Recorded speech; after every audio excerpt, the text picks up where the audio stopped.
News 16 Kerala.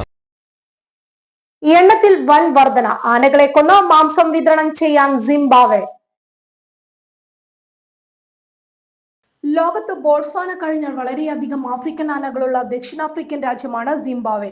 ഇപ്പോൾ ഇത് തന്നെയാണ് സിംബാബ്വെയെ പ്രതിസന്ധിയിലാക്കിയിരിക്കുന്നത്.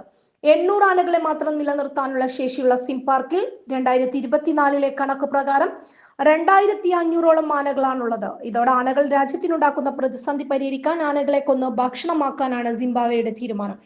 ആദ്യഘട്ടത്തിൽ സ്വകാര്യ റിസർവുകളിലെ 50ഓളം ആനകളെ കൊല്ലാനാണ് Zimbabwe parks and wildlife authority തയ്യാറാകുന്നത്. ആനകളുടെ മാംസം തദ്ദേശീയ ജനതയ്ക്ക് നൽകാനും ഒപ്പം കൊമ്പുകൾ രാജ്യത്തിന്റെ സ്വത്തായി സുരക്ഷിതമായി സൂക്ഷിക്കുന്നതിന് സിംപാർക്കിന് കൈമാറാനുമാണ് തീരുമാനം. ധാർമ്മികവും നിയമപരവുമായ കാരണങ്ങളാൽ ആനകളുടെ മാംസം ഭക്ഷണമാകുന്നതിന് അത്ര പ്രചാരമല്ലെങ്കിലും ചില തദ്ദേശീയ മേഖലയിലുള്ള ജനങ്ങൾ ആനമാംസം കഴിച്ചു വരുന്നവരാണ്. പോർക്ക്, ബീഫ് മാംസങ്ങളെ പോലെ രുചിയുള്ളതും അല്പം മധുരമുള്ളതുമാണ് ആനമാംസം.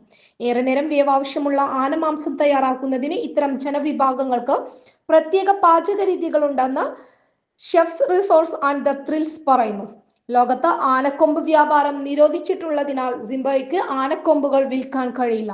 ആദ്യത്തെ അംഗീകൃത ആനവേട്ട 1988 മുതലാണ് സിംബാബ്വെ ആരംഭിക്കുന്നത്. അതേസമയം ആനവേട്ടയ്ക്കെതിരെ മൃഗസ്നേഹികളും വന്യജീവി സംരക്ഷകരും രംഗത്തെത്തിയിട്ടുണ്ട്. News 16 news desk. പക്ഷമില്ല, വിവേചനമില്ല. നേരിനൊപ്പം, നാടിനൊപ്പം, നാട്ടുകാർക്കൊപ്പം. News 16 Kerala channel.